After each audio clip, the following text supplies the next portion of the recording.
오늘이 4일째죠. 네, 제가 작년에도 거의 같은 주제로 했었는데, 이럴 때 그때는 3일째 이 시간쯤 했었어요. 근데 사람들이 너무 표정들이 되게 3일째밖에 안 됐는데 지쳐 보이고 너무 조용하더라고요. 그래서 왜 그런가 했더니, 작년에는 보니까 서로 인사하는 시간을 안 줬었어요. 조를 안 짰었거든요. 개별적으로 다 발표를 하고 그러다 보니까 서로 안 친해서 그랬다고 하더라고요. 근데 오늘 와보니까 분위기도 좀 활발하고 그래서 참 보기가 좋네요. 다음 주에 끝날 텐데 그때까지 뭐 재밌게 수업하도록 합시다. 저 이때까지 아마 그 전까지는 좀 이론적인 얘기들도 많이 들으셨을 거예요. 무슨 데이터 저널리즘 뭐 이런 것부터 해서 뭐 탐사 저널리즘부터 되게 이론적인 얘기들을 많이 들으셨을 텐데, 제가 말씀드리는 건 전혀 이론적이라거나 뭐 저널리즘의 가치라거나 이런 거하고 전혀 상관없는 얘기입니다. 네, 아주 가치 중립적인 얘기고요. 이런 얘기들이 아니라, 저는 잠시만요. 조작을 할 줄 몰라서. 이런 말씀을 드릴 거예요. 저희가 블러터가 올해로 창간한 지 꼭 10년째가 됩니다. 그래서 처음 시작했을 때는 2006년 9월에 창간을 했었는데, 그때는 웹 2.0이라는 흐름이 되게 웹을 거의 뭐 지배를 하고 있었죠. 그래서 1인 미디어라는 게 급부상하고 있었고, 블로그나 그런 UCC 동영상 이런 것들이 한참 부흥할 때였습니다. 유튜브가 한참 잘 나갈 때였죠, 구글에서. 네. 그때 시작을 해서 중간에 계속 이제 흐름이 많이 바뀌었어요. 저희가 시작할 때도, 블러터가 시작하기 이전에도 그 말을 했었거든요. 미디어 환경이 급변하고 있다고 얘기를 했었어요, 그때도. 그런데 그 얘기를 10년째 하고 있습니다, 지금. 그런데 유일하게 변하지 않는 말이 미디어 환경이 급변하고 있단 말이에요. 나머지는 다 바뀌고 있었습니다. 10년 전에도 미디어는 바뀌고 있다고 했고, 10년 뒤에도 미디어는 바뀌고 있다고 했지만, 어디까지 혁신이 일어났는지는 아직도 잘 모르겠습니다. 계속 진행 중이고요. 그 혁신에 대한 답을 몇 년 동안 계속 찾았던 것 같아요. 뭐 뉴욕타임즈부터 해서 다들 찾았지만, 물론 아직도 이제 답을 찾아가는 과정이라고 생각합니다. 그래서 저는 그 답을 찾기 이전에 그 답을 찾아가는 과정에서 여러분들이 쓰면 좋을 만한 그런 이제 스토리텔링에 필요한 도구들을 저희가 소개를 해드리려고 하고요. 뭐 상당수는 저희가 실제로 블러터에서 기사를 쓰면서 써봤던 것들입니다. 그래서 뭐 이게 굉장히 정답이 아닐 수는 있지만, 여러분들이 이제 콘텐츠를 만들고 자기의 생각을 표현을 할 때 도움이 될 만한 툴이라고 생각하시면 되겠습니다. 이번에 저희가 신청서를 접수를 받아서 심사한 분들이 1차로 서류 전형에서 에세이를 봤었는데, 에세이의 절반은 얘기를 하고 있었어요. 모두가 다 얘기를 하고 있더라고요. 뉴욕타임즈 스노우폴이죠. 모르는 분 아마 없을 거예요, 여기 오신 분들 중에서. 근데 스노우폴이 2012년 말에 나왔었죠. 나와서 2013년에 이제 퓰리처 상을 수상을 했었는데, 그때 스노우폴이 나오고 뉴욕타임즈 혁신 보고서가 나왔을 때 사람들이 이제 혁신은 저런 방향으로 일어날 거라고 생각을 했었죠.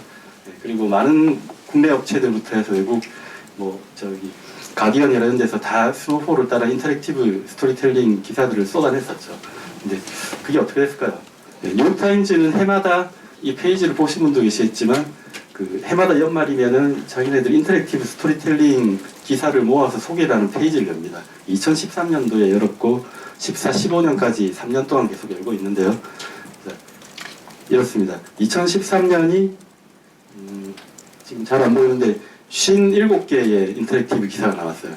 평균적으로 한 일주일에 하나 정도 나온 거죠. 스노우폴을 시작으로 기사들이 쏟아져 나왔고요. 2014년에 엄청나게 늘어납니다. 124개의 인터랙티브 기사가 나왔었고요.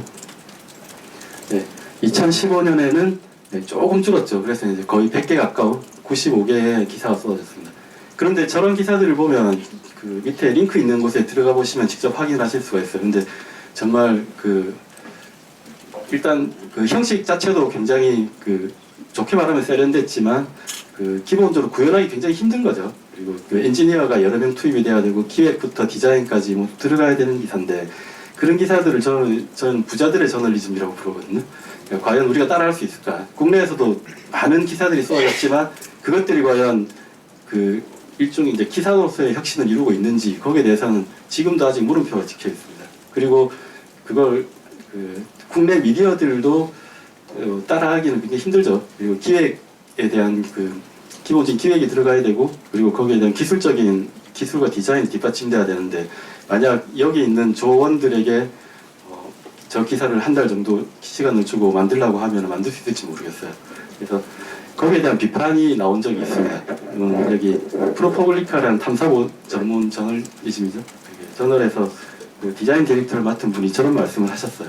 스노우폴에 대한 비판은 너무 많은 시간이 들어간다는 거죠. 그리고 그 형식, 이렇게 말할 수 있는지 모르겠지만 형식에 치우치다 보니까 내용이 형식을 못 따라가는 경우가 많거든요. 특히 스노우폴을 따라했던 수많은 그 기사들이 되게 형식에 매몰된 나머지 기사 내용을 제대로 전달하는데 실패했다는 지적들을 많이 받고 있습니다. 그래서 저희가 원하는 건 이게 아니라 이겁니다. 저는 제가 처음 기자를 했을 때가 90년대 말에 시작을 했었는데, 그때 선배가 한 말이 이거였거든요. 기사는 음식과 같다 그랬습니다. 이게 뭐냐면은 잘 차려진 한 상이거든요. 근데 잘 보시면은 음식이 종류가 다 다르고 그 음식마다 담는 그릇이 다릅니다. 예를 들어서 국은 뚝배기에 담아야 제맛이겠죠. 찌개는. 밥은 밥그릇에 담아야 되고, 생선은 이렇게 긴 대접에 담아야지 생선 맛이 살아납니다. 근데 생선을 예를 들어 뚝배기에 담는다거나 국을 저는 얇은 접시에 담는다면 제대로 떠먹기도 힘들겠죠. 근데 모든 콘텐츠는 거기에 맞는 그릇이 있습니다. 그 그릇에 잘 담고 거기에 맞는 요리법이 있겠죠. 그 조리법에 맞춰서 좋은 그릇에 담아냈을 때 제대로 된 그 음식이 제대로 빛을 발하겠죠. 기사를 작성하는 것도 마찬가지라고 생각합니다. 네. 도둑들에 나오는 장면이죠. 두 사람이 금고를 털기 위해서 의논을 하고 있습니다. 근데 두 사람의 스타일은 완전히 다르죠. 네. 한 사람은 저렇게 훌륭한 도구를 쓰는 반면 한 사람은 손에 의지해서 금고를 엽니다. 두 사람 다 금고를 열 수는 있죠. 근데 어떤 방법을 쓰느냐는 자신에게 달려 있습니다. 그래서 오늘은 자기에게 맞는 도구를 찾는 방법, 도구를 찾을 수 있도록 그 도구를 소개하는 그 시간을 만들 겁니다. 지금부터 도구를 소개해 드릴게요. 자, 첫 번째는 이거 한번 써보신 분 손 들어보세요. 한 명도 없을 수가 있나 이게? 픽셀러라는 웹 기반 포토샵 프로그램입니다. 굉장히 유명한 프로그램이에요. 필기 안 하셔도 돼요. 나중에 PDF 파일로 다 보실 수 있으니까. 네, 우리가 보통 콘텐츠를 요리를 할 때 글 외에 그 다음으로 가장 많이 쓰는 게 이미지죠. 이미지를 그냥 그대로 올릴 수도 있지만 대개 간단한 보정을 하거나 필터를 넣거나 약간의 크롭을 한다거나 여러 가지 일을 하게 되죠. 근데 그럴 경우에 기본적으로 윈도우나 맥에 깔려 있는 툴을 쓸 수도 있습니다. 쓸 수도 있지만 웹 기반으로 거의 포토샵에 버금가는 기능을 쓸 수가 있어요. 그 중에 가장 대표적인 게 픽셀러라는 건데, 오토데스크라는 디자인 툴 전문으로 만드는 회사에서 나온 그겁니다. 무료로 제공하고 있는 웹 기반 서비스입니다. 이게 사이트에 들어가면은 이미지를 직접 만들거나 아니면 PC에 있는 이미지를 풀러내서 포토샵의 웬만한 기능을 그대로 쓰면서 편집을 하고 그걸 다시 PC로 내려받을 수가 있습니다. 그리고 저기서 비슷한 툴을 하나 더 내놨어요. 픽셀러 익스프레스라고. 저건 일종 이제 필터나 텍스트 같은 걸 좀 입력을 할 수 있는 비슷한 서비스입니다. 근데 포토샵은 에디팅에 좀 집중이 돼 있고, 익스프레스는 좀 효과를 주는 쪽에 조금 더 초점이 맞춰져 있는데, 물론 둘 다 무료로 쓸 수가 있습니다. 그리고 예전에는 광고가 안 붙었는데 얼마 전부터 광고가 붙었더라고요. 네, 그리고 모바일 앱으로도 나와 있어요. 무료입니다. 네, 픽셀러라고 이거는 iOS용 앱인데 좀 이제 폰이나 패드에서 똑같이 이미지를 편집을 할 수가 있는 거죠. 네, 그 다음은 인포그램입니다. 혹시 이번에 인포그램 수업이 있는지 모르겠는데 작년에는 인포그램 수업을 별도로 했었어요. 인포그램 담당하시는 분이 오셔서. 네, 인포그램은 우리가 그래프나 차트 같은 거 많이 삽입을 하잖아요. 근데 보통은 대개는 어떻게 하시냐면은 엑셀 같은 데서 데이터를 입력을 하고 거기서 바로 그래프를 생성하죠. 그래서 그걸 캡처를 해서 JPG 파일이나 PNG 파일로 해가지고 이제 웹에다 올리는 거죠. 그렇게 하실 수도 있어요. 요즘은 그렇게 해서 이쁘게 나오긴 하는데, 인포그램은 똑같은 엑셀 데이터를 인포그램에 올리고 차트를 선택하면은 스크립트를 뿌려줍니다. 그 스크립트를 웹에다가 삽입을 하게 되면은 그 스크립트에 맞춰서 인터랙티브한 그래프가 생성이 돼요. 그러니까 예를 들어 마우스 오버를 하면은 거기에 관련 수치가 뜬다거나, 그리고 그래프 모양도 조금 더 이렇게 다채롭게 동적인 그래프가 생성이 되는 거죠. 물론 무료로 쓸 수가 있고요. 그래서 기왕이면 같은 그 데이터를 가지고 있다면, 그리고 웹으로 올리게 되면은 JPG로 올리는 것보다는 저런 식으로 그 약간 동적인 그래프를 넣으면 조금 더 그 효과가 좋겠죠, 보기에도. 물론 저희 그래프만 그려주는 게 아니라 인포그래픽도 그 템플릿이 여러 가지가 있어요. 그래서 뭐 복잡한 디자인이 들어가는 게 아니라면 굳이 디자이너가 아니라도 데이터를 입력을 해서 인포그래픽도 간단한 거 만들어 볼 수가 있습니다. 네, 그 비슷한 서비스가 데이터 래퍼라고 있는데, 이건 제가 독일 서비스예요. 독일 서비스지만 인포그램하고 거의 비슷한 기능을 제공하는데 그 약간 디자인이나 이런 것들이 조금 다른데요. 실제로 저희가 그 데이터 래퍼를 이용해가지고 저는 그래프를 만들어가지고 삽입을 여러 번 했었거든요. 그 중에 하나입니다.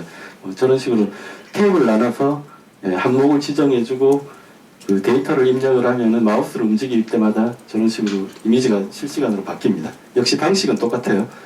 데이터를 올리고 스크립트를 웹에다가 삽입만 해주면 됩니다. 네, 저런 서비스가 굉장히 많거든요. 네, 여기 밑에 주소가 있는데 여기 들어가면 이게 2012년 거긴 한데 거의 변하진 않았어요. 들어가면 저런 식으로 그 템플릿을 가지고 데이터를 입력을 해서 그래픽을 만들 수 있는 서비스가 한 100개 정도 있습니다. 굉장히 많아요.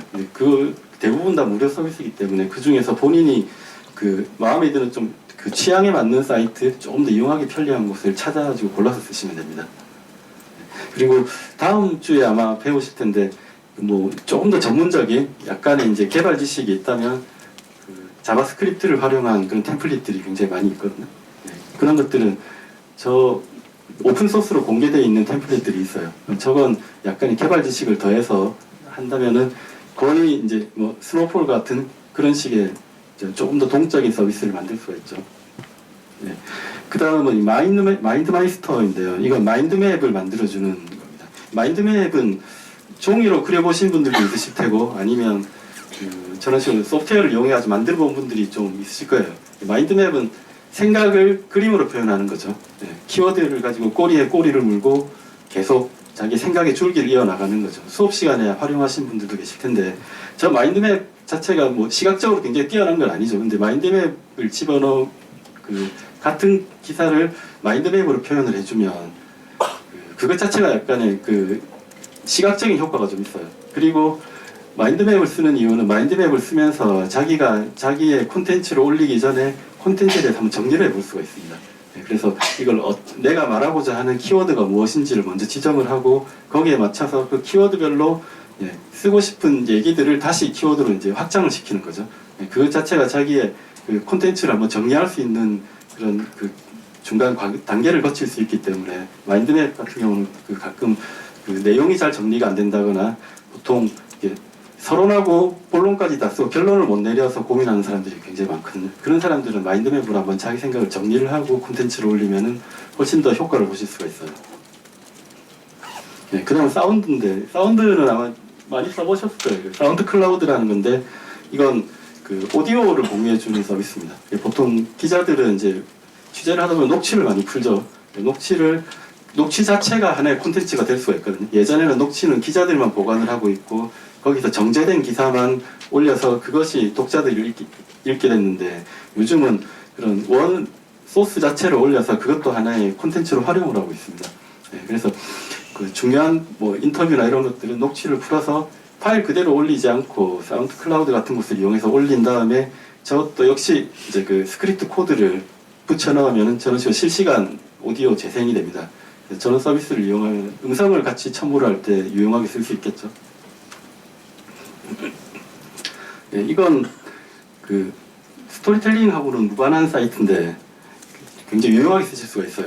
콘텐츠를 만들다 보면 모든 종류의 파일을 다른 종류의 파일로 변환할 수 있는 사이트입니다. 이거 뭐 예를 들어서 MP3를 AVI MP3를 MA로 바꾼다거나 뭐 AVI를 MP4로 바꾼다거나 그런 경우들 한 번씩들 있잖아요. 근데 그때마다 구글링을 하거나 툴을 찾아야 되죠. 뭘로 바꿔야 되지? 뭐 어둠의 사이트를 뒤지기도 하고. 네, 근데 그럴 경우에 이 웹에서 그걸 간단하게 변환할 수 있는 서비스들이 몇 개가 있거든요.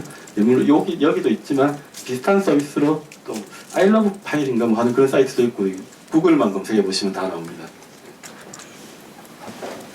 네, 이건 타임라인으로 굉장히 유명한 건데 요즘은 많은 온라인 매체들이 다 이 서비스를 이용을 하고 있습니다. 한두 번씩은. 저희도 뭐 여러 번 썼고요.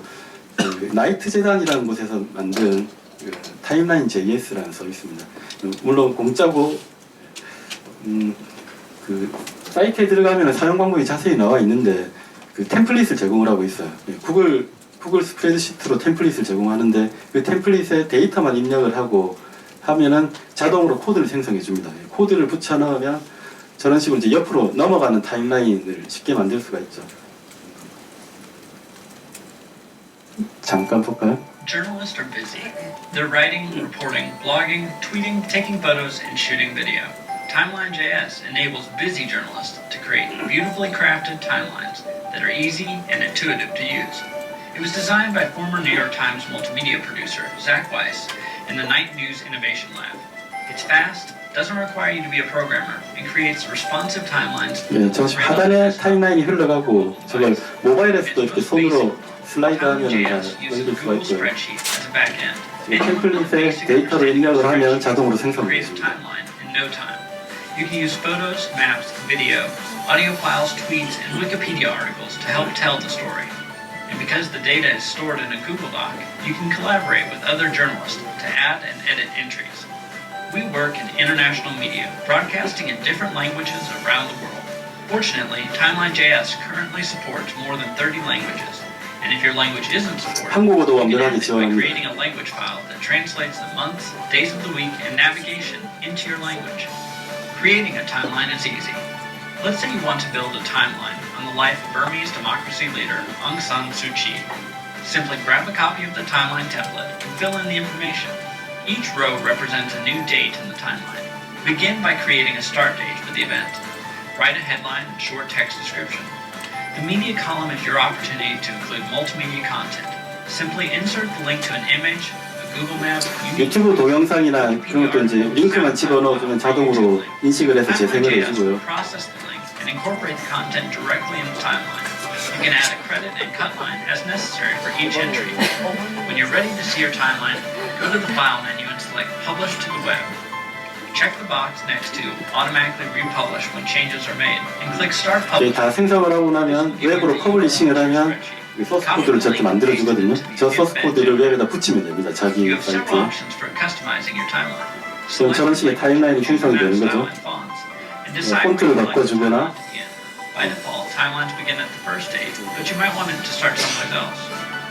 값도 축소를 해서 볼 수도 있고요. You now have a responsive timeline that's easy to maintain in the future.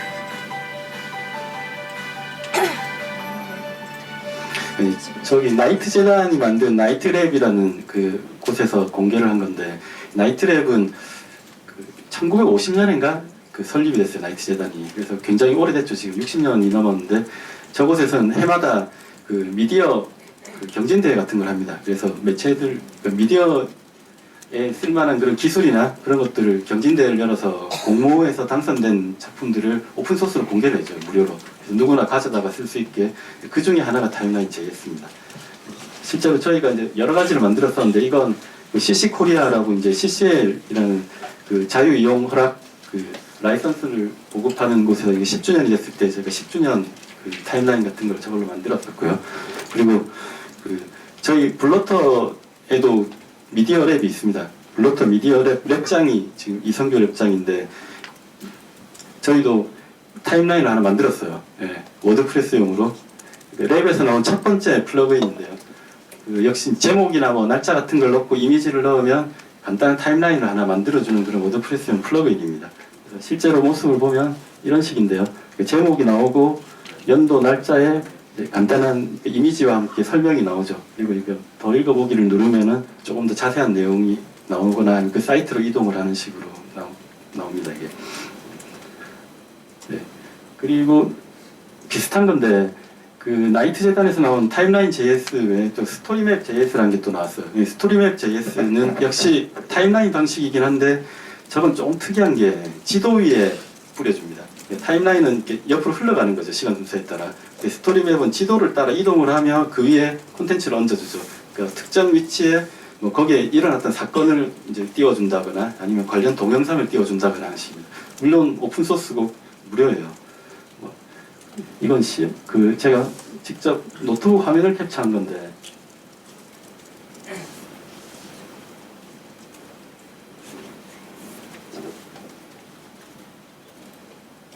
그 화살표를 누르면 지도를 이동하면 그 옆에 이제 콘텐츠가 실시간으로 뜨죠.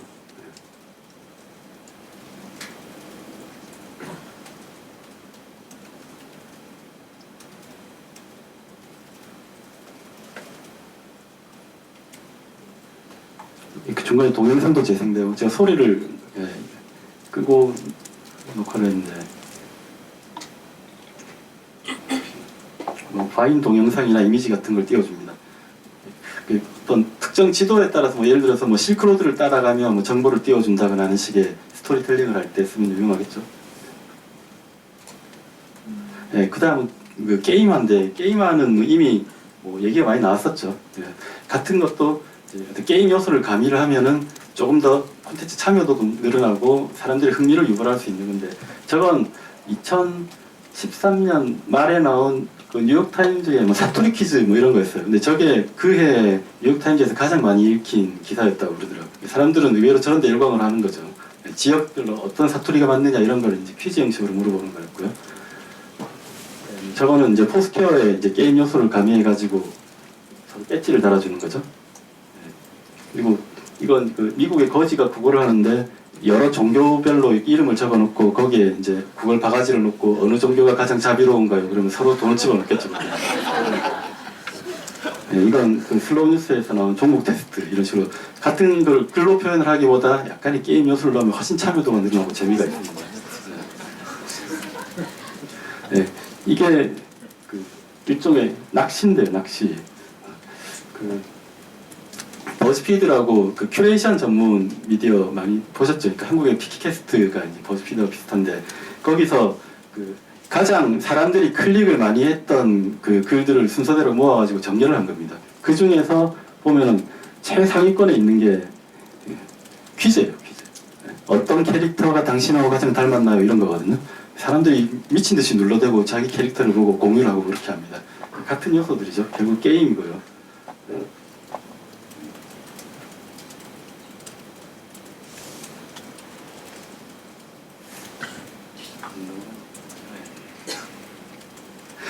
퀴즈를 만들어주는 툴입니다. 플레이버즈라고 자기가 퀴즈의 템플릿을 제공을 해주거든요. 저기서 자기가 이제 질문과 보기를 집어넣고 뭐 원하는 디자인 같은 걸 좀 고른 다음에 그 퍼블리싱을 하면은 역시 이제 그 코드를 붙여가지고 퀴즈를 만들 수가 있습니다.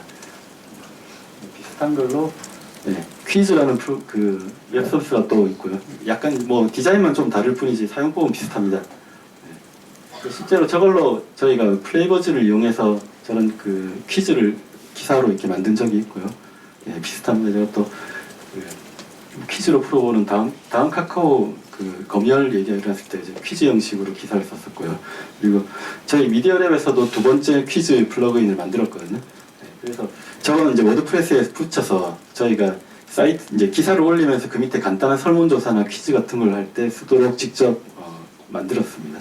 그래서 뭐 저런 식으로 로봇이 쓴 기사일까요 아닐까요 해서 저는 퀴즈 형식으로 내면은 사람들이 참여를 좀 더 많이 하죠. 실제로 여기 주소에 들어가시면은 저 기사에서 퀴즈를 풀어보실 수가 있거든요. 이따 쉬는 시간에 한번 들어가서 맞춰보세요. 어떤 기사가 로봇이 썼고 어떤 기사가 사람이 썼는지 한 8문제인가 나와 있는데 저는 다 맞췄습니다. 그 다음 카드죠. 너무 지겹도록 나온 카드인데 카드 기사의 원조가 복스카드라고 저는 생각을 하거든요. 근데 약간씩 다르긴 합니다. 우리가 요즘 보는 그런 스브스 뉴스의 카드하고는 좀 다르긴 하지만 복스는 카드 스테이라는 서비스를 가지고 약간 그 미디어 기사의 재활용 가치 같은 걸 좀 보여줬어요. 이 카드 스테이라는 말 그대로 카드를 이렇게 쌓아놓은 거잖아요.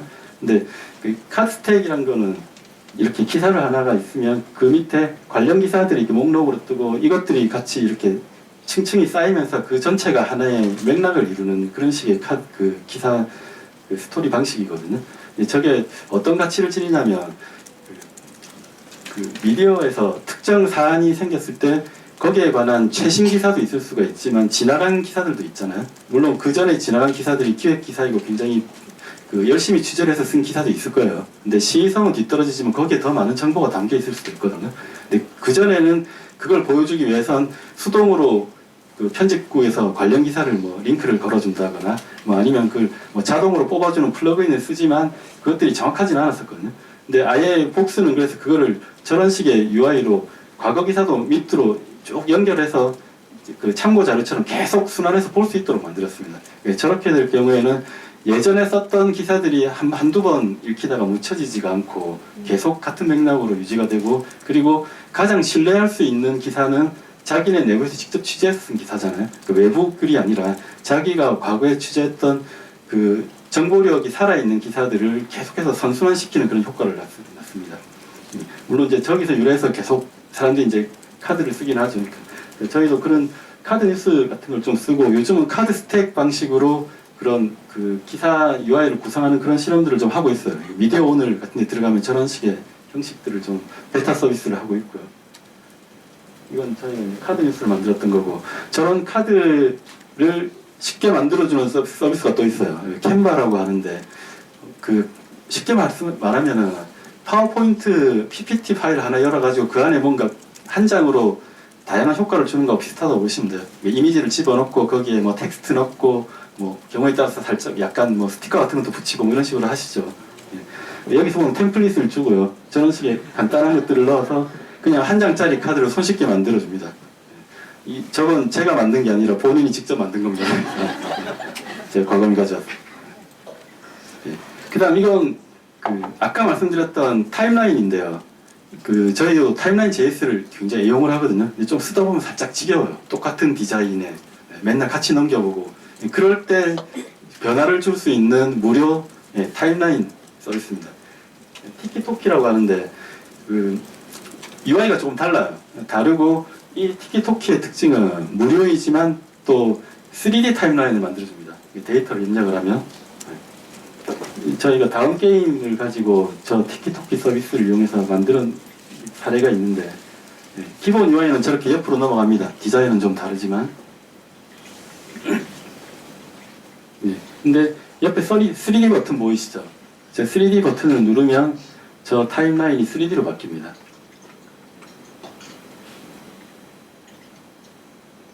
저런 식으로 바뀌죠. 똑같은 데이터를 입력을 해도 그 여러 서비스를 이용해서 하면은 저 타임라인 JS 같은 식의 타임라인도 가능하고 뭐 저런 식의 3D 타임라인도 손쉽게 만들 수가 있어요.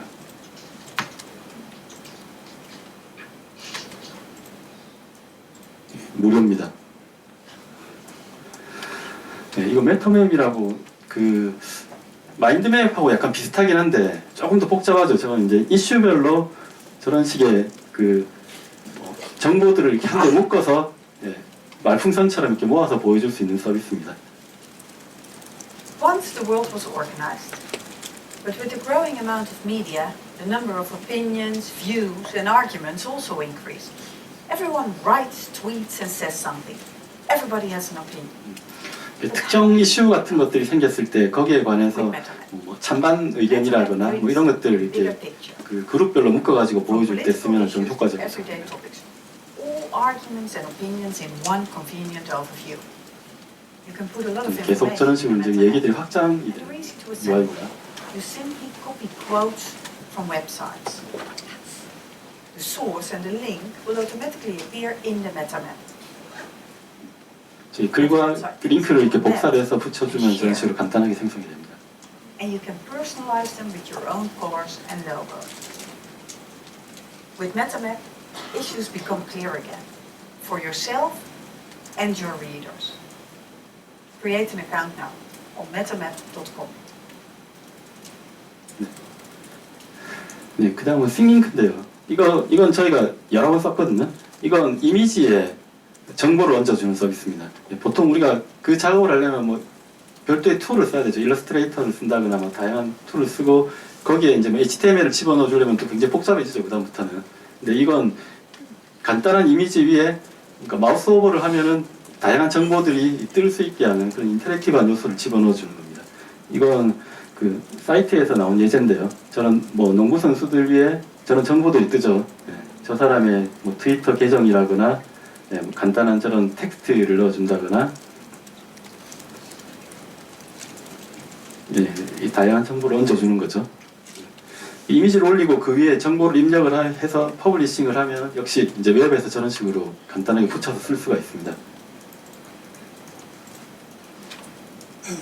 저희가 이제 알리바바 그룹 관련해서 싱링크를 만든 사례가 있는데 저 사이트에 들어가서 확인을 해보시면 나옵니다. 네, 그리고 그 OTT 사업자들에 관한 정보들을 저런 식으로 이미지를 하나로 만들고 그게 이제 다양하게 정보를 얹어서 시각적으로 표현을 하는 거죠. 네, 그다음 와이어왁스는 그 좀 전에 싱링크가 이미지를 인터랙티브하게 만들어준다면 와이어왁스는 동영상 위에 그런 정보를 얹어줍니다. 동영상 편집은 이미지보다 훨씬 더 복잡하고 고난이도 기술을 필요로 하죠. 그렇다고 해서 다 누구나 프로처럼 동영상 편집 툴을 이용해가지고 파이널 컷 같은 걸로 만들기는 무리가 있잖아요. 저건 웹 서비스예요. 동영상을 집어넣고 그 위에 좀 그 정보를 얹어 저런 식으로 할 수 있죠. 네. 영상에 뭐 예를 들어 영상 속 모델이 입고 있는 바지나 뭐 이런 티셔츠의 정보 쇼핑몰로 연결해 준다거나 뭐 링크를 걸어주거나 할 때 예. 주로 이제 마케팅 툴로 이렇게 활용하면 괜찮은 서비스입니다. 네, 약간 무거워요. 동영상을 편집하기 때문에.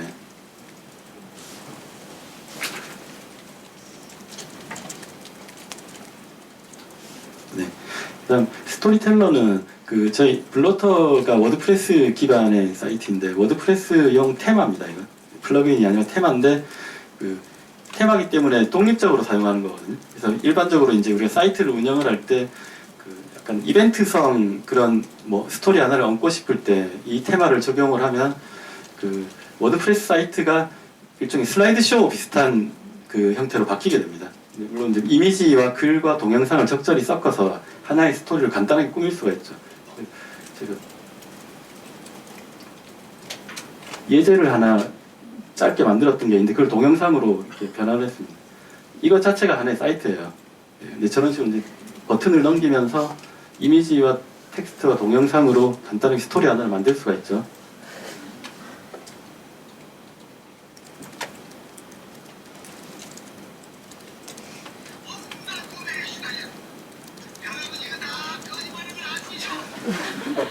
동영상도 이렇게 삽입할 수 있고요.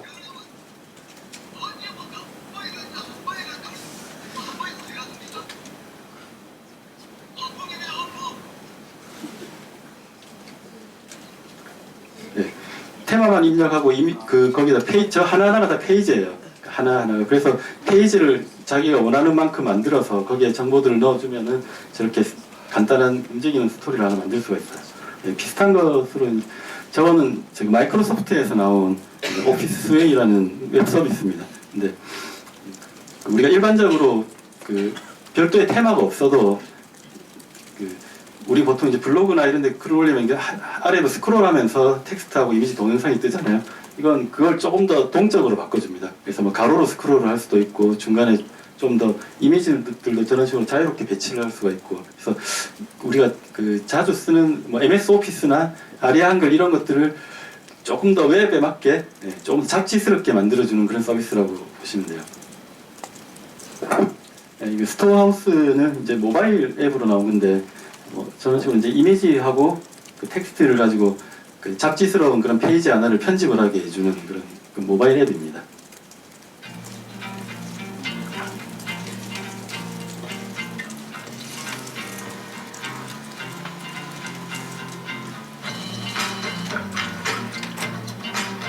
Great stories are all around you. With Storehouse, 위즈빅 방식이라서 뭐 이미지를 늘렸다 줄였다 이렇게 손쉽게 편집을 할 수 있어요. right from your iPad. Combining your images, videos, and text should be seamless and fun. Editing and publishing is effortless, so you can focus on what matters most, the story. 동영상 위에 저런 식으로 이제 간단하게 텍스트도 입력을 할 수 있죠.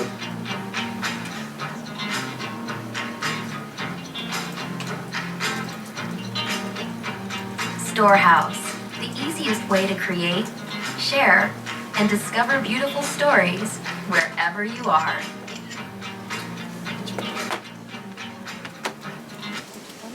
예. 다음은 어도비 보이스인데 어도비 보이스는 그 동영상이나 이런 저런 스토어하우스 같은 걸로 만든 그런 콘텐츠에 자기 목소리를 입히는 겁니다. 나레이션을 손쉽게 입혀주는 그런 툴이죠.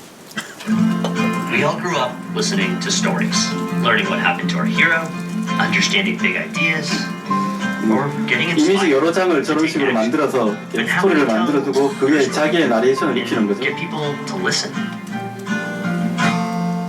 Use your voice. Skip the blank page. Just talk to tell your story, one line at a time. Pick from over 100,000 images to show it.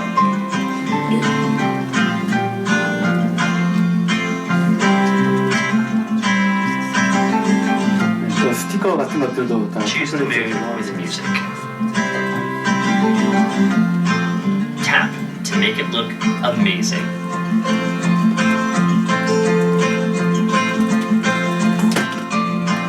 And then just see it move.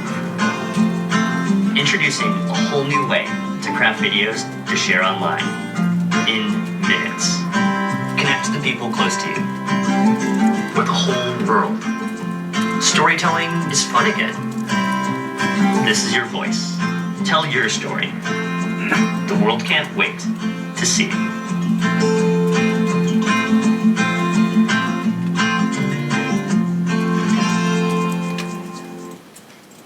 네. 이게 제목이 안 바뀌었네. 이건 어도비 포스트라는 겁니다. 이게 최근에 나온 거예요. 지난달인가 나온 건데 이건 그 아까 보셨던 캔바하고 비슷한 그런 이제 한 장짜리 카드를 만들어주는데 요즘은 그 인스타그램 많이들 쓰잖아요. 그래서 인스타그램 형식에 맞게 정사각형 이미지를 만들어줍니다. 근데 이미지 위에 이제 다양한 텍스트 템플릿을 얹어서 바로 그 퍼블리싱을 할 수 있게 만들어주는 거고요. 물론 그 무료입니다. 그 다음은 그 한참 유행을 했던 그 카톡 대화 형식의 그런 그걸 만들 수 있는 툴이거든요. 그 전에 이건 그 보이스라는 뮤직비디오인데요. 이거 보신 분 계세요? 그 김혜림이 한 3년쯤 전에 나왔던 겁니다. 아마 제가 알기로는 뮤직비디오 중에서 처음으로 저런 이제 그 대화창 형식을 이용한 겁니다. 어디야? 지금 뭐해? 모르겠어요. 사랑하는 사람한테 가장 많이 했던 말이 뭐냐라고 물어보는 거죠. 사람들을 이제 방에 초대를 해서 자기 소속사 연예인들을 다 호출합니다.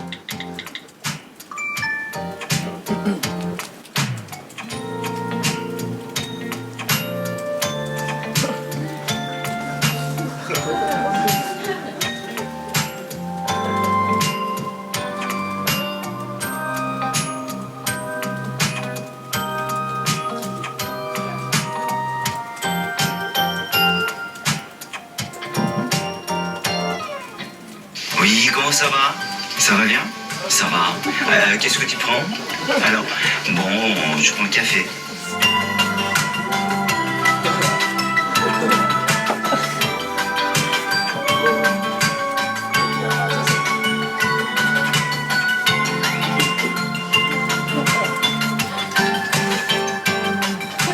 아 날씨 좋다.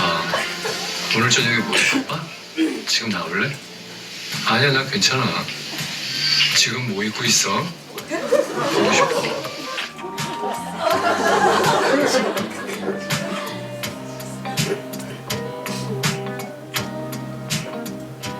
I mean, is it really over like that? Is it like that? Huh? Come on.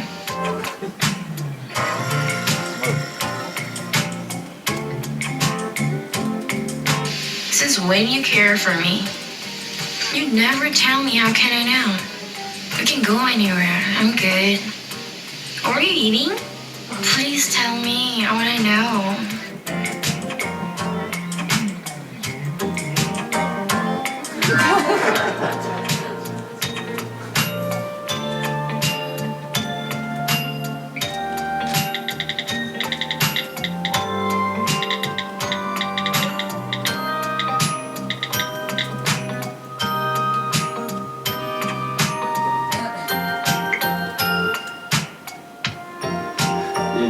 타이틀곡이 보이스잖아요. 그래서 음성, 그 음성을 활용하고 그 음성을 그 라인 대화창을 통해서 소속사들이 직접 목소리로 이렇게 들려주는 형식을 해서 굉장히 재밌고 참신했었죠. 근데 이게 나오고 나서 카톡 창을 이용한 그 뮤직비디오가 또 하나 나왔어요. 그게 이겁니다. 네. 윤종신의 노래인데요. 윤종신이 그 월간 윤종신 프로젝트를 하잖아요. 한 달에 한 곡씩 곡을 내기는 그 중에 하나 나왔던 노래인데, 이건 약간 굉장히 재밌는 게, 이게 우리가 그 메시지를 보내면 읽음 표시가 뜨잖아요. 그 기능을 스토리로 잘 풀어냈어요. 그 부분을 유일해서 한번 보세요. 그 일자가 뜨는 거 있죠.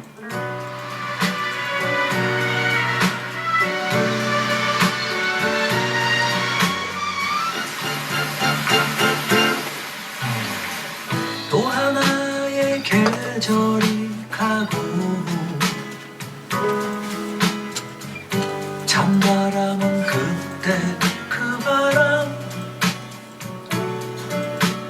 잘 살아가고 있냐고 다 잊은 거냐고 내게 묻는 거라면 내 대답은 정말로 아직 사랑한다고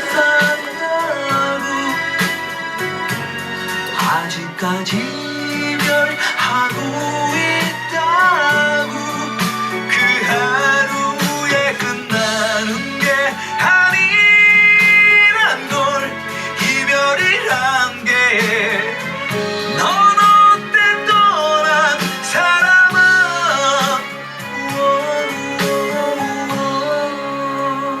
읽기 전에 메시지를 회수해버렸죠. 주머니를 찌른 두 손은 맞잡을 누가 없는 건데 추워서 그런 것처럼 그냥 무심하게 잘 사는 것처럼 날 그렇게 가려도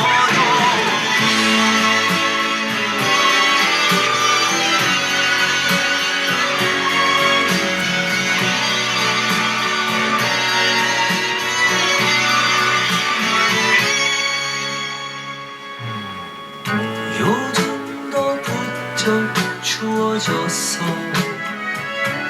한 3개월이 지났어요. 떠나갈 때의 너처럼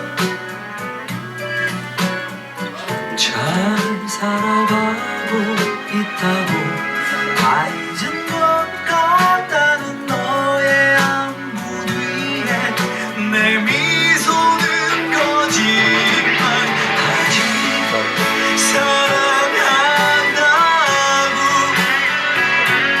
아직까지 이별하고 있다고 그 하루에 끝나는 게 아니란 걸 이별이란 게 넌 어때 모진 사람아 이제 더 그립다고 너무 더 이게 이별하고 있다고 계절이 바뀔 때마다 그 온도는 추억이 되어 바람은 너를 데려와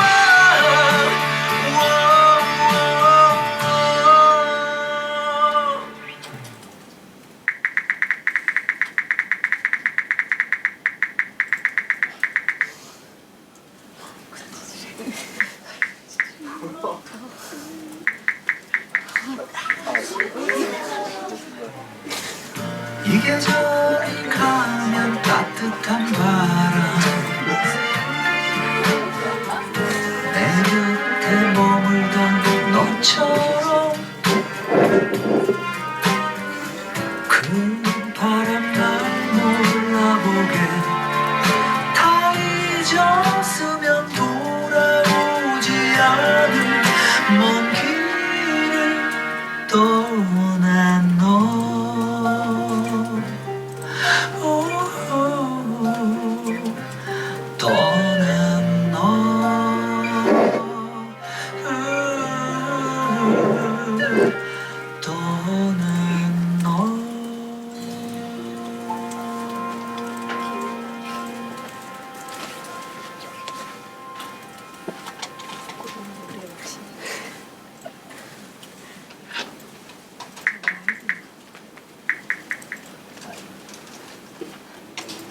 잘 만들었죠?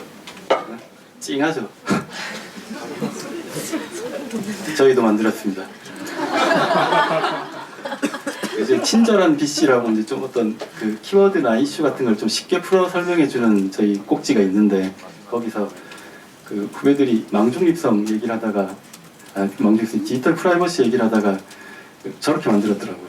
그래서 저런 기사를 몇 번 초창기 때 쓴 적이 있었는데, 저 때는 일일이 포토샵으로 다 작업했습니다. 예, 이미지 저기 카톡 저기 라인 저 캐릭터 구해서 일일이 다 포토샵으로 작업했는데 시간이 굉장히 많이 걸렸었어요. 근데 한번 정리를 하고 나니까 되게 반응이 좋았고 공유도 많이 되긴 했었거든요. 근데 요즘은 이제 많이 나오죠. 예, 조선왕조 실토 같은 거. 예, 저는 자원외교 그 빗댄 팟빵 기사죠. 예, 저 디스패치도 한번 해주셨고요. 근데 저게 그 우리 간편결제 서비스를 기사로 정리한 겁니다, 저희가. 근데 굉장히 길죠. 네. 근데 저걸 저런 식으로 하면 굉장히 직관적이고 보기 좋죠.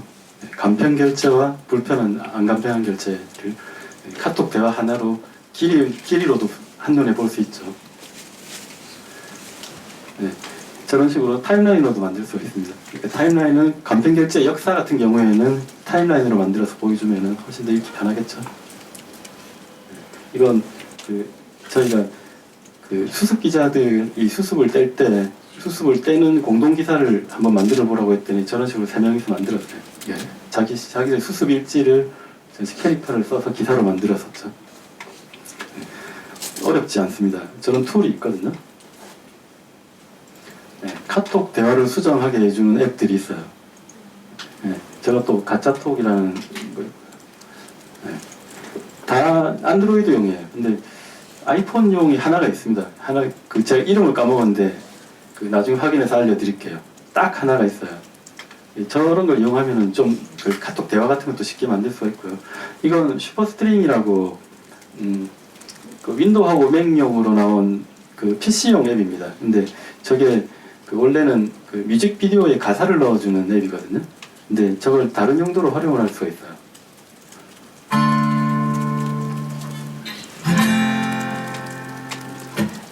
그 슈퍼스트링을 리뷰를 한 기사입니다. 저희가 실제로 올린 기사고요.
그냥 동영상 한 편에 글자를 넣고 효과를 줘서 그냥 간단하게 기사 한 편 만드는 거죠, 저것도.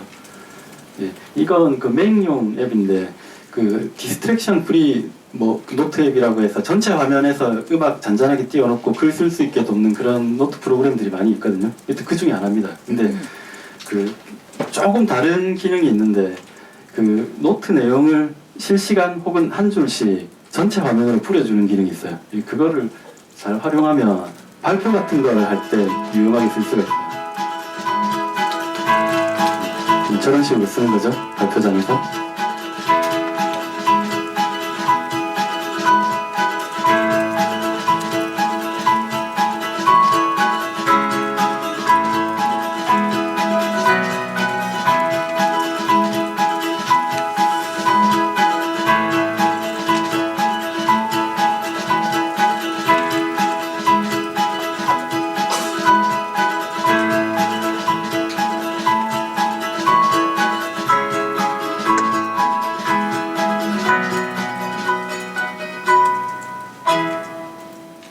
외부 PT를 할 때 가끔씩 쓰면은 저는 이제 약간 실시간 발표하는 효과 같은 걸 줄 수가 있습니다. 그 툴 소개는 여기까지인데요. 저희가 그 작년 11월인가 그동안 저희가 기사들 중에서 공유가 많이 됐던 기사들을 저기 랩에서 이성규 랩장이 간단하게 조사를 한 적이 있었거든요. 내부에서만 공유를 했었는데 저거를 보면은 되게 재밌습니다. 이게 그 밑에 있는 게 이제 기사의 길이거든요. 글자 수이고 여기 그 세로축이 공유수입니다. 근데 글자가 5,000자 미만에 있는 그 기사들은 공유된 기사들이 많이 있긴 하지만 공유수가 굉장히 낮고 10,000자 그리고 15,000자 안팎에 있는 기사들이 공유수가 되게 높았어요. 근데 저게 기사 길이와 공유수에 상관관계가 있느냐? 예, 상관관계가 있는지는 잘 모르겠어요. 근데 저기서 한 가지 사실은 뭐냐면 모바일 시대에는 긴 글은 읽히지 않는다라는 게 명제처럼 되어 있었는데 그렇진 않다는 거죠. 예, 기사의 길이와 꼭 유통과 관계가 있느냐? 그런 것 같진 않아요. 예를 들어서 가장 많이 유통됐던 기사가 저겁니다. 보이지도 않죠, 길어서. 예, 약간 리스티클 형식이긴 하지만 그 프로그래밍 어떤 걸로 초보자들은 어떤 언어를 공부하면 좋을까 뭐 이런 거였었는데 내용도 되게 대중적인 내용도 아니에요. 근데 저게 공유가 가장 많이 됐었고요. 예, 두 번째로 공유된 기사가 이겁니다. 많이 공유된 게 이성규 랩장 기사인데 딥러닝에 관해서 소개를 하는 겁니다. 딥러닝은 대중적인 주제가 아니죠. 예, 그럼에도 불구하고 기사 길이도 무척 길고 약간 논문 같은 그림에도 굉장히 공유가 많이 됐어요. 예, 중요한 건 뭐냐면 오늘 툴을 여러 가지를 소개를 해드렸는데 툴은 도구일 뿐이죠. 어디까지나 예, 도구에 어떤 콘텐츠를 얻느냐인데 기본적으로 얻는 콘텐츠가 탄탄하지 않으면 아무리 좋은 툴을 쓰고 아무리 화려한 효과를 주더라도 공유가 안 되겠죠. 예, 결국은 그 너무 뻔한 얘기 같지만 그 콘텐츠 내용이 좋지 않으면은 아무리 좋은 형식과 이미지를 넣어도 유통되지가 않습니다. 그래서 저 툴을 모두 자기가 쓸 수는 없을 거예요 아마. 그리고 그 모든 걸 다 쓸 필요도 없겠죠. 근데 항상 자기가 그 콘텐츠를 올리기 전에 생산하기 전에 나에게 맞는 요리법이 무엇인지 그리고 이걸 어떤 그릇에 얹었을 때 사람들이 가장 잘 떠먹을 수 있는지 그걸 고민을 해보시라는 거죠. 그 고민하는 습관은 그 초기에 기르지 않으면 나중에 점점 더 연차가 늘어갈수록 하기 힘듭니다. 몸이 익숙해지기 때문에 대개는 그냥 관성화된 그 콘텐츠 생산을 하기 때문에 처음부터 뭔가 내가 거룩하게 말해서 저널리즘의 새로운 시도를 해보고 싶다라고 생각을 하신다면 항상 그 콘텐츠를 어떻게 요리를 해서 어떤 그릇에 담을지를 고민을 해보시길 바라고요. 그런 담을 수 있는 도구가 요즘은 그 진입장벽이 너무 낮아져서 무료로 손쉽게 이용할 수 있는 데가 널려 있다는 거죠. 그것들을 적극적으로 활용을 해보는 습관을 길러보시면 좋겠습니다. 저는 여기까지입니다. 고맙습니다. 질문 있어요? 네. 그 공유가 도대체 읽었다는 어떤 측정 기준이 아닐 텐데. 네, 그건 아니죠. 그래서 저거는 공유수만 따진 거고요. 그리고 저기 이제 페이스북에 그 라이크 수로 하면 약간 다르긴 합니다. 근데 대체로 공유가 많이 된 글이 라이크에도 상위로 가는 건 맞더라고요. 네. 뭐 체류 시간을 측정한다던가 해서 실제로 그 공유 저렇게 많이 된 게 얼만큼 읽었는가의 어떤 데이터입니다. 그 기사별로 체류 시간을 일일이 측정하는 것까지는 아직 안 되죠. 안 되는데 저희가 다음 주에 아마 수업이 있을 텐데 그 미디어랩에서 약간 파일럿식으로 해서 만든 게 몇 개 있어요. 그러니까 타임라인도 있었고 퀴즈도 있지만 그중 이제 아쿠아 프로젝트라고 해서 저희가 뭐 구글 애널리틱스에는 못 미치지만 그 자체 워드프레스용 그 측정 도구를 만들었어요. 거기서 이제 여러 가지 테스트를 하고 좀 지표를 바꿔보면서 그런 것들을 측정은 하고 있고요. 그리고 그 많이 읽히는 게 과연 좋으냐라는 게 뭐 이렇게 물을 수도 있겠지만 뭐 이를테면 그 우리나라에서는 포털 중심으로 뉴스가 다 유통이 되잖아요. 그리고 그런 기사의 경우에 클릭 수는 굉장히 높게 나오거든요. 특히 이제 포털 대문에 걸린다거나 그렇게 하면 클릭 수는 많이 나오지만 체류 시간은 굉장히 짧아요. 그러니까 한번 찍고 나가고 하는 사람들이 대부분이거든요. 그렇게 해서 많이 읽힌 게 과연 읽힌 것이냐 라고 하면 그런 것들은 또 다시 생각을 해봐야 되겠죠. 그래서 말씀하신 대로 체류 시간 그리고 뭐 공유 그리고 뭐 다양한 이제 뭐 지표들이 있겠죠. 그런 것들을 종합적으로 따져보는 게 맞습니다. 맞는데 그럼에도 불구하고 어쨌든 공유가 많이 된 것들이 많이 읽힌 거는 그러니까 약간의 오차는 있겠지만 그건 사실이겠죠. 그래서 그 모든 매체들이 이제 계속 뭐 페이스북 버튼을 달고 트위터 버튼을 달고 뭐 리스티크를 만들어보고 하는 것들이 일단은 노출을 많이 늘리는 거고요. 그리고 특히 이제 미디어들의 고민은 이제 너무 특정 이제 포털에 계속 편중이 되는 것들이 이게 자가당착일 수가 있거든요. 그래서 그런 것들을 이제 분산시키기 위해서 계속 이제 소셜 미디어 공유를 확산시키고 그런 것들을 위해서 이제 노력을 하는 거죠. 저희도 측정한 지표는 페이스북 공유 지표예요. 그리고 뭐 현재로서는 어떤 공유 SNS 중에서도 페이스북이 가장 효과가 높고 가장 공유도 잘 되는 플랫폼인 건 확실한 것 같아요. 아직까지. 구글이 아니라서 죄송합니다.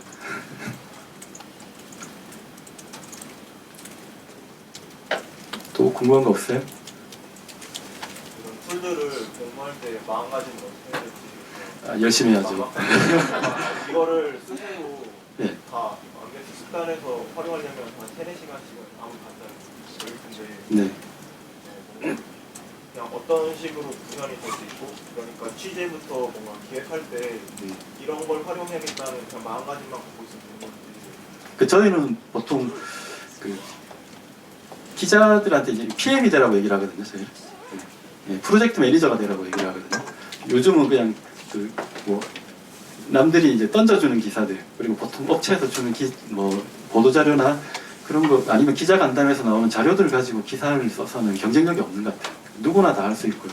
그런 것만 모아서 서비스하는 사이트도 많이 있고 자기가 기획 스스로 아이템에 대해서 기획을 하고 그 아이템을 어떤 식으로 구현을 하고 그걸 어떻게 유통을 할 건지 그리고 유통에 대한 피드백은 어떻게 받을지까지를 스스로 기획을 해야 되는 시대라고들 말을 합니다. 그리고 실제로 그렇게 돼야 되고요. 그렇게 하려면 뭐 정말 개발 지식까지 있으면 최고 좋겠죠. 근데 개발 지식이 없는 사람들은 개발 지식이 없어 쓸 수 있는 툴들을 최대한 활용을 하는 게 정답이겠죠. 그래서 저런 것들을 찾는 거고요. 그리고 다 쓸 수는 없습니다. 다 쓸 수는 없고 자기에게 맞는 걸 찾아 쓰는 거고요. 그리고 찾아 쓰는 게 생각만큼 오래 걸리진 않더라고요. 그러니까 저희도 기자들 중에서 개발을 아는 기자는 딱 한 명 있거든요. 근데 그 친구는 뭐 그렇다고 해서 그 친구가 저런 툴을 더 잘 활용하는 건 아니에요. 그건 완전 별개의 문제고. 근데 항상 습관이 중요한 것 같아요. 저희는 그냥 기사 하나 쓰면 1시간이면 쓸 수 있는 기사지만 그걸 저걸 내가 그러면 뭐 타임라인으로 만들어 볼까? 뭐 다른 형식으로 뭐 2가지 버전으로 만들어 볼까? 해서 뭐 읽는 사람들이 2가지 버전을 골라보게 한다거나 그렇게 할 경우에는 1시간 걸릴 게 4시간, 5시간이 걸릴 수도 있겠죠. 그렇지만 4시간, 5시간이 걸려서 만든 기사가 훨씬 더 그 이상의 가치를 준다는 거죠. 그래서 그 부분을 고민하는 게 자신의 몫인 것 같아요. 기자뿐만이 아니라 블로거들도 사실 그런 고민들 많이 하거든요. 예전에는 그냥 뭐 나오면 빨리 올리고 그 다음에 뭐 좀 이쁘게 꾸미고 하는 거에만 치중을 했지만 지금은 스스로가 이걸 어떤 식으로 이렇게 만들어서 보여주는 것이 효과가 있을지에 대한 고민들을 많이들 하는 것 같더라고요. 그건 스킬의 문제는 아닌 것 같아요. 제가 보기에는 습관의 문제이지. 그래서 스킬상으로는 저기서 제가 오늘 소개해 준 것 중에서 스킬상으로 어려운 건 전혀 없습니다. 저도 문과생인데 저도 HTML 간단한 태그밖에 모르거든요. 그럼에도 불구하고 쓰는 데는 별 문제 없었어요.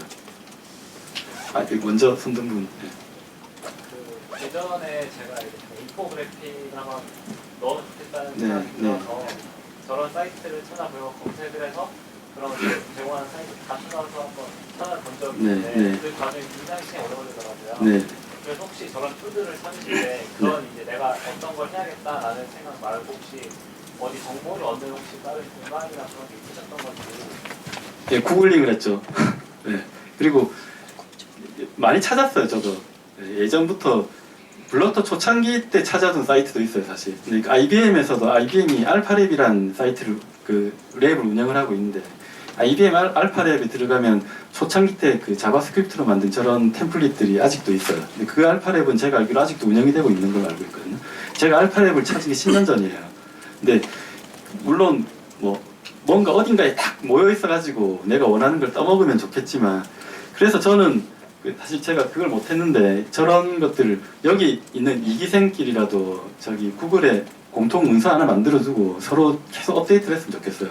여기 있는 것들을 리스트를 만들어두고 자기들이 찾는 것들 중에 좋은 게 있으면 서로 공유하는 거죠. 저건 저런 건 누가 독점적으로 가지고 있다고 해서 되는 정보들이 아니거든요. 그래서 서로 그런 것들을 공유를 하고 그 툴에다 얻는 콘텐츠는 자기 자신의 콘텐츠를 얹으면 되기 때문에 그런 이번 기회에 한번 그런 것들 만들어두고 계속 같이 뭐 정보를 나누면 더 좋겠죠. 그렇죠. 네. 네, 정말 강의 잘 들었고요. 좋은 정보를 알려주셔서 정말 감사합니다. 저 질문이 있는데 일단 먼저 알려주신 툴 중에 지금 언론사에서 가장 많이 사용하는 툴이 있다면 뭔지 좀 궁금하고요. 네. 그리고 작년에 인터랙티브 기사가 되게 많이 유행을 했었는데 네. 그런 거는 어떤 툴을 이용해서 뭐 혹은 뭐 이제 어떤 방식으로 생산을 해낸 건지 좀 일반적인 방식이 좀 궁금하고 그리고 마지막으로 이제 저렇게 만들어진 결과물을 페이지에 올릴 때 아까 코딩이 생성된다고 하셨는데 그거를 그대로 코딩의 형태로 이제 올리는 건지 좀 어떤 식으로 페이지에 올리게 되는 건지 마지막으로 궁금합니다. 일단 뭐 어떤 걸 많이 쓰느냐는 잘 모르겠지만 대부분 우리 기존 알고 있던 언론사들은 저런 툴들 잘 안 쓸 거예요. 근데 그나마 제가 제일 많이 본 건 타임라인 JS 같은 경우에는 많이들 쓰거든요. 워낙 타임라인 툴로 많이 알려져 있어서 쓰는데 나머지는 자체 디자인하고 개발팀이 별도로 있어서 뭐 자체적으로 생산을 하는 것 같고요. 그리고 인터랙티브 기사도 마찬가지입니다. 그건 품을 들여야 되는 기사고 기술이 있어야 되는 나올 수 있는 기사들이거든요. 그래서 개발자가 붙고 디자이너가 붙고 그리고 편집국이 붙어서 협업을 해서 보통을 만듭니다. 그리고 다음 같은 곳에서도 저런 것들을 많이 했었어요. 다음은 자체적으로 팀이 있거든요. EXLab이라는 곳이 있는데 그 팀에서 개발자와 디자이너와 기획자가 협업을 해서 저런 것들을 많이 만들었어요. 작년에 세월호 사고 나서 세월호 타임라인 인터랙티브 기사 페이지를 다음에서 만들었는데 그 페이지가 또 굉장히 잘 만들어져 있어요. 그런 걸 참고하실 수도 있는데 보통은 아까 저기 보여드렸던 자바스크립트 기반의 저런 템플릿들을 활용들을 많이 하시는 것 같고요. 물론 자체적으로 이제 디자인을 해서 만드시는 경우도 있겠지만 다음 주에 준비된 D3 수업이 있을 텐데 그런 툴들을 되게는 이제 많이들 쓰십니다. 쓰시고 마지막에 뭐였죠 지금? 소스 코드 생성되는 건 여러 가지 형태인데 보통 우리가 웹은 HTML 태그를 지원을 하잖아요. HTML 태그만 입력을 할 수 있으면 소스 코드가 보통 뭐 스크립트 파일이나 이런 식으로 이제 한 두 줄, 세 줄 정도짜리의 소스 코드를 저기서 뿌려줍니다. 그걸 받아서 복사를 해서 HTML 모드에서 붙여넣기만 하면 특별히 코드를 막아두지 않은 사이트에서는 그냥 페이지가 그대로 떠요. 그래서 뭐 그런 걸 카피 앤 페이스트 하시면 되는 거예요. 편집기에. 네, 특별히 어려운 건 아니고요. 네. 또 아까 저 뒤에 저 뒤에 누구 손? 예.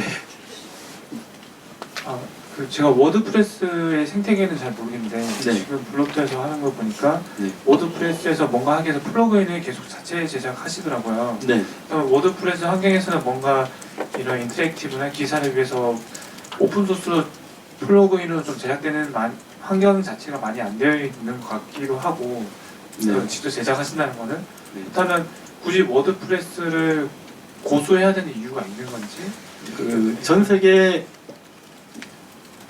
CMS의 절반인가가 워드프레스로 만들어져 있습니다. CMS, 편집 입력기가 달려있는 사이트의 절반인가가 워드프레스로 제작이 되어 있어요. 굉장히 세계에서 가장 넓은 생태계입니다. 그리고 워드프레스.org에 들어가시면 테마랑 플러그인을 목록이 쭉 있는데 엄청나게 많아요. 그러니까 저희가 굳이 제작을 안 해도 워드프레스를 선택을 하는 이유는 생태계가 그만큼 넓기 때문이거든요. 그리고 웹 표준을 지키고 있는 오픈소스 프로젝트고요. 그래서 단 하나 부족한 게 뭐냐면 국내에만 특화된 플러그인은 좀 찾기가 힘들죠. 예를 들어서 저희가 기사를 쓰면 네이버 같은 포털로 기사를 전송하는데 네이버로 기사를 전송하는 플러그인은 외국 개발자가 만들진 않았겠죠.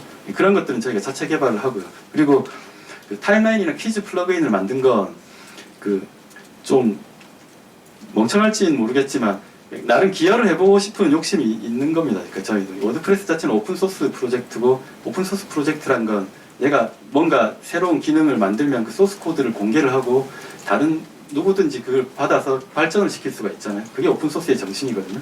그래서 저희도 뭔가 이제 기왕이면 미디어들이 좀 쓰면 좋을 만한 것들을 아주 원시적인 형태나마 직접 만들어 보고 그걸 저희가 그 아까 저기 사이트 밑에 링크를 붙여놨는데 그 GitHub라고 이제 그 오픈 소스 그런 그 툴들을 공유할 수 있는 코드 소스를 공유할 수 있는 사이트가 있습니다. 그 GitHub에 이제 블러터 계정이 있거든요. 그 계정으로 들어가시면 저 소스 코드를 받으실 수가 있어요. 직접 받아서 이제 저기에서 다른 기능을 더 붙이고 싶은 개발자는 다른 기능을 붙여서 또 공개를 하겠죠.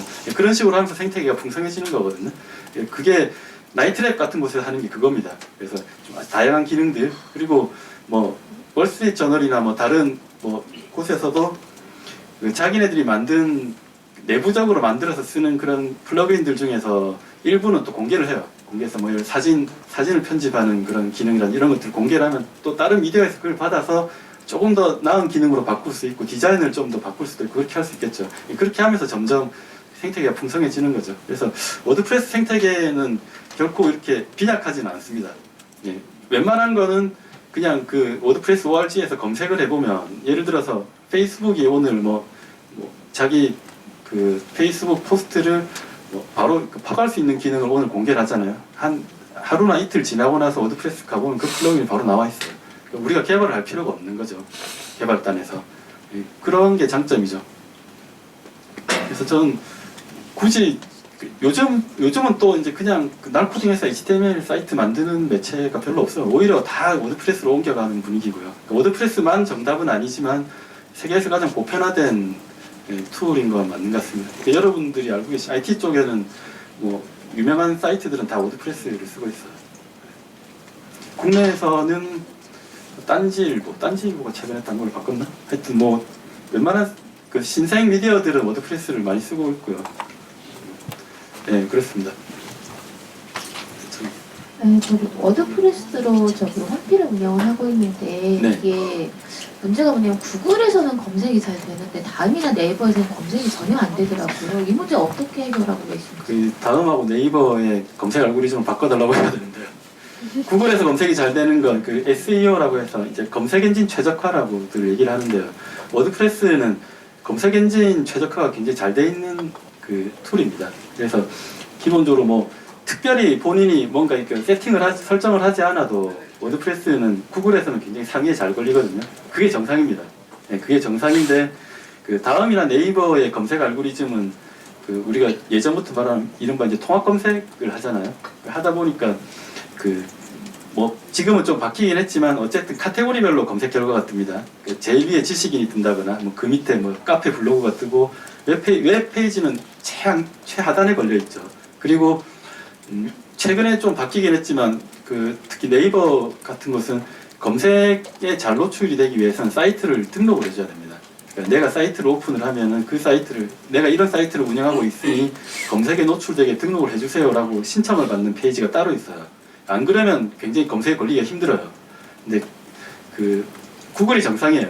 저 구글이 있기 때문에 하는 얘기가 아니라 그 구글의 검색 시스템이 정상적인 시스템이고, 그래서 네이버나 다음도 지금은 검색 알고리즘을 굉장히 많이 바꾸고는 있거든요.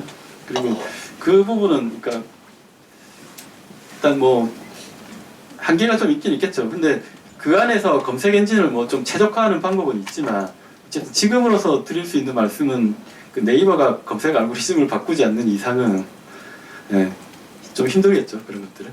그래서 사람들이 네이버 블로그에 자꾸 입점을 하잖아요. 네이버 블로그로 가면 상위에 잘 노출되니까. 그럼 블루토는 지금 네이버의 블로그를 운영을 하면서 이제 동시에 그 작업을 하고 계시는 거예요? 저희는 네이버 블로그를 운영 안 하고 네이버 뉴스를 공급을 하고 있습니다. 기사를 쓰면 이제 네이버 뉴스로 나가고요. 구글은 그냥 검색에서 노출이 잘 돼요.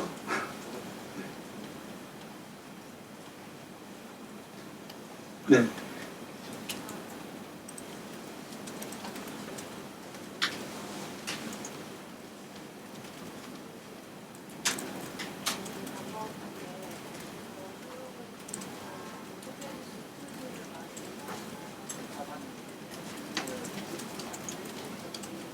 네. 네.